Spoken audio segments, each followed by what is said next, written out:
ano. Sa Paras Rizal or di kaya sa punta ka Tanay. Quezon City ka, no? Oh, pupunta ka pa rito. Pupunta ka pa ng Tanay. Oh, pupunta ka pa ng Tanay. Dito. Oh. Kung saan ka nahuli, kung saan nila ano, doon mo tutubusin, master. Tama ba yun? Oh. Halimbawa, kung saan LTO ano nila, doon nila tutubusin. So dito sa Tanay, expired registro. Ha? Expired registro niyan? Yun ang mga master. Kailangan dapat talaga kung may sasakyan ka o motor, dapat rehistrado. Huwag kalimutan magparehistro ng sasakyan para sigurado tayo na walang abala. Na hindi lang motor ang pinapara. Yung mga four-wheels din. Sabi mo kanina eh. Hindi. Inimbento ko lang yun.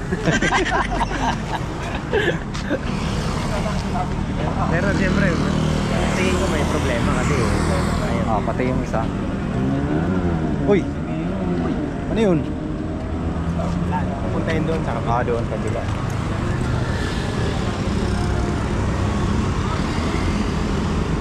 Dito mga master, yung checkpoint nila ng ating mga tropa, lahat pinapara. Lahat pinapara. Mga motor man, mga four wheels man. Kanina may truck dito, Kanina ayun yung truck, oh.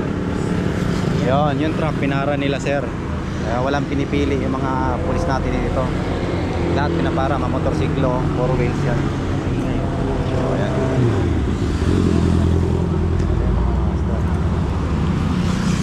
Oh, yan po ang kaganapan dito ngayon. Ayun, sa dami na nanonood nila yung mga tao. Chill rides muna sila ngayon.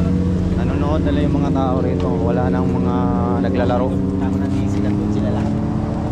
Mga nagpuntahan sa DC na yung mga master. Mister, nandisi tayo.